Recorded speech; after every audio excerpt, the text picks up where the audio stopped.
নমস্কার বন্ধুরা, দীপিকার পাকশালাতে আপনাদের সকলকে স্বাগত জানাই।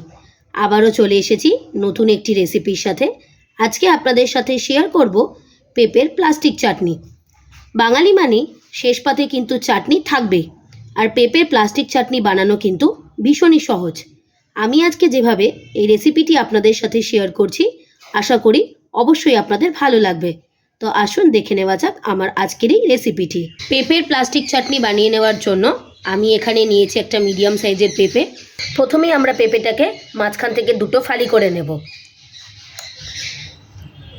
এবং হাফ অংশটাকে আবারও মাঝখান থেকে ফালি করে নেব।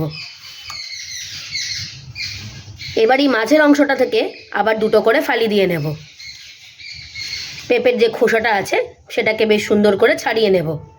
সম্পূর্ণ খোসাটা কিন্তু বেশ সুন্দর করে ছাড়িয়ে নিতে হবে, যেন পেঁপের গায়ে কোনো রকমের খোসা না থাকে। পেঁপের খোসাটাকে ভালো করে ছাড়িয়ে নিয়েছি। এবার পেঁপের বুকে যে বাকি বীজগুলো আছে সেগুলোকে একটা চামচের সাহায্যে সুন্দর করে ছাড়িয়ে নেব। তবে এটা আপনারা চাইলে বটির সাহায্যে বা ছুরির সাহায্যেও কেটে নিতে পারেন। এই যে দেখুন, পুরো পেঁপেটাই কিন্তু আমাদের পরিষ্কার করে ছাড়ানো হয়ে গিয়েছে। সামনে বুকটাও দেখুন বেশ সুন্দররূপে পরিষ্কার হয়ে গিয়েছে। এভাবেই আমরা বাকি পেঁপেটাকে ছাড়িয়ে নেব। সমস্ত পেঁপেটাকে বেশ সুন্দর করে খোসা ছাড়িয়ে সামনের বুকটাকে পরিষ্কার করে নিয়ে পরিষ্কার জলে ধুয়ে নিয়েছি। পেঁপেটাকে স্লাইস করে নেওয়ার জন্য আমরা এরম একটা স্লাইসার ব্যবহার করছি, তবে আপনারা চাইলে বটি বা ছুরির সাহায্যেও একদম পাতলা পাতলা আর ট্রান্সপারেন্ট করে কিন্তু পেঁপেগুলোকে কেটে নিতে পারেন। আমি আপনাদের একটু দেখিয়ে দিচ্ছি কত সুন্দরভাবে কিন্তু পেঁপেগুলো স্লাইস হচ্ছে। এই যে দেখুন, একদম কিন্তু ট্রান্সপারেন্টভাবেই কিন্তু আমরা পেঁপেগুলোকে স্লাইস করে নিচ্ছি।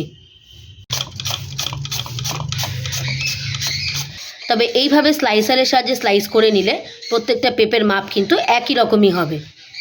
এই যে দেখুন, প্রত্যেকটা পেঁপেই কিন্তু একই রকমভাবে রেডি হয়ে যাচ্ছে। সমস্ত পেঁপেটাকে স্লাইসারের মাধ্যমে সুন্দর করে স্লাইস করে নিয়েছি। এবারে আমরা পেঁপেটাকে সেদ্ধ করে নেব। পেঁপেটাকে সেদ্ধ করে নেওয়ার জন্য প্রথমেই কড়াইয়ে দিয়েছি জল বেশ ফুটতে শুরু করেছে। এবারে জলের উপরে দেব কেটে রাখা পেঁপের টুকরোগুলো। জলের সাথে পেঁপেটাকে একটু ভালো করে মিশিয়ে নেব এবং মিনিট 10 জন্য পেঁপেটাকে হাই ফ্লেমে বেশ ভালো করে সেদ্ধ করে নেব। তবে একদম কিন্তু গলিয়ে সেদ্ধ করব না। এবারে পেঁপেটাকে সেদ্ধ করে নেওয়ার জন্য বেশ কিছুক্ষণের জন্য চাপা দিয়ে রাখবো। বেশ কিছুক্ষণের জন্য চাপা দিয়ে পেঁপেটাকে বেশ ভালো করে সেদ্ধ করে নিয়েছি। দেখলেই বোঝা যাচ্ছে একদম কিন্তু পেঁপেগুলো গলে যায়নি, এখনও কিন্তু বেশ স্বচ্ছভাবেই দেখা যাচ্ছে। এই রকম অবস্থাতেই কিন্তু পেঁপেটাকে আমরা জল থেকে তুলে নেব। এবার একটা ছাঁকনির সাহায্যে ভালো করে জল ঝরিয়ে নিয়ে বাটির মধ্যে তুলে নেব। এই প্লাস্টিক চাটনি বানিয়ে নেওয়ার জন্য কিন্তু পেঁপেটাকে ঠিক এই রকমভাবেই সেদ্ধ করে নিতে হবে। এবার সমস্ত পেঁপেটাকে বেশ সুন্দর করে জল ঝরিয়ে তুলে নেব। সমস্ত পেঁপেটাকে জল ঝরিয়ে সুন্দর করে তুলে নিয়েছি। দেখলেই বোঝা যাচ্ছে পেঁপেটা কিন্তু একদম গলিয়ে সেদ্ধ হয়নি। আমি আপনাদের একটু বোঝার সুবিধার জন্য দেখিয়ে দিচ্ছি। দেখুন, মাঝখান থেকে কেটে দিলেই কি সুন্দর ভেঙে যাচ্ছে, আর চাপ দিলে কিন্তু একদম গলেও যায়নি। ঠিক এই রকমভাবেই কিন্তু পেঁপেটাকে সেদ্ধ করে নিতে হবে। চাটনি বানিয়ে নেওয়ার জন্য প্রথমেই আমরা একটা চিনি শিরা রেডি করে নেব। তার জন্য কড়াইয়ে দেব 1 কাপ চিনি। আমি এখানে 200 গ্রাম ওজনের একটা পেঁপে ব্যবহার করেছিলাম, তাই 200 গ্রাম ওজনের পেঁপের পরিমাপ হিসাবেই আমি এখানে 100 গ্রাম চিনি ব্যবহার করছি। এবারে এর উপরে দেব পরিমাণ অনুযায়ী জল। 1 কাপ চিনির পরিমাপ হিসাবে আমি এখানে 1.5 কাপ মতো জল ব্যবহার করছি। গ্যাসের ফ্লেমটাকে হাইতে রেখে চিনিটাকে বেশ সুন্দর করে জলের সাথে গলিয়ে নেব। জলের সাথে চিনিটা বেশ সুন্দর করে গলে গিয়েছে। বেশ কিছুক্ষণের জন্য জাল দিতে দিতে চিনি শিরাটা বেশ ছোট হয়ে এসছে। এবারে এই শিরার উপরে দেব আগে থেকে সেদ্ধ করে রাখা পেঁপেটাকে বেশ ভালো করে চিনি শিরার সাথে মিশিয়ে নেব। এই সময় কিন্তু গ্যাসের ফ্লেমটাকে অবশ্যই মিডিয়ামে রাখতে হবে। মিডিয়াম ফ্লেমে চিনি শিরার সাথে পেঁপেটাকে বেশ কিছুক্ষণের জন্য হতে দেব। টেস্ট ব্যালেন্স করার জন্য দেব স্বাদ অনুযায়ী লবণ।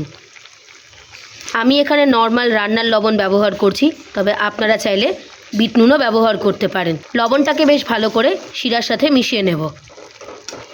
শিরার সাথে পেঁপেটাকে বেশ খানিকক্ষণের জন্য জাল দিয়ে নিয়েছি। এবারে পেঁপের উপরে দেব বেশ কিছুটা কাজু বাদাম, পরিমাণ অনুযায়ী কিশমিশ। কাজু কিশমিশটা অবশ্যই আপনারা আপনাদের মাপ হিসাবে ব্যবহার করবেন। এবার কাজু আর কিশমিশটাকে পেঁপের সাথে বেশ ভালো করে মিশিয়ে নেব। আবারও বেশ কিছুক্ষণের জন্য মিডিয়াম ফ্লেমে সব কিছুকে বেশ ভালো করে হতে দেব। বেশ কিছুক্ষণের জন্য জাল দিতে দিতে সমস্ত কিছু কিন্তু পেঁপের সাথে বেশ ভালো করে মিশে গিয়েছে।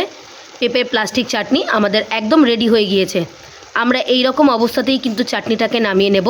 এর থেকে আর বেশি ঘন করব না, কারণ চাটনি যখন ঠান্ডা হয়ে যাবে আরও বেশ খানিকটা ঘন হয়ে আসবে। এই অবস্থায় পেঁপের উপরে দেব 1 চামচ লেবুর রস। লেবুর রসের সাথে পেঁপেটাকে বেশ ভালো করে মিশিয়ে নেব। এবার গ্যাসের ফ্লেমটাকে বন্ধ করে দিয়ে বেশ কিছুক্ষণের জন্য ঠান্ডা করে নিয়ে একটা পাত্রে সার্ভ করে নেব। গ্যাসের ফ্লেমটাকে বন্ধ করে দিয়ে বেশ কিছুক্ষণের জন্য চাটনিটাকে ঠান্ডা করে নিয়েছি। দেখুন বেশ খানিকটা ঘন হয়ে এসেছে। এবারে আমরা চাটনিটাকে একটা পাত্রে ঢেলে নেব। খুব কম সময়ে শুধুমাত্র পেঁপে দিয়ে তৈরি করা পেঁপের প্লাস্টিক চাটনি আমাদের একদম তৈরি হয়ে গিয়েছে। রেসিপিটি যদি আপনাদের ভালো লেগে থাকে অবশ্যই একটা লাইক করে দেবেন, আর আমাকে কমেন্ট করে জানাবেন আমার বানানো এই প্লাস্টিক চাটনি রেসিপিটি আপনাদের কেমন লাগলো। রেসিপিটি যদি আপনাদের ভালো লেগে থাকে আপনারাও একবার বাড়িতে বানিয়ে দেখবেন।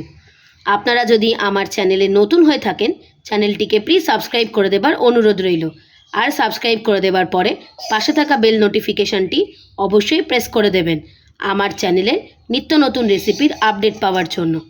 ভালো থাকবেন, সুস্থ থাকবেন। দেখা হবে আবারও একটি নতুন রেসিপির সাথে। ধন্যবাদ।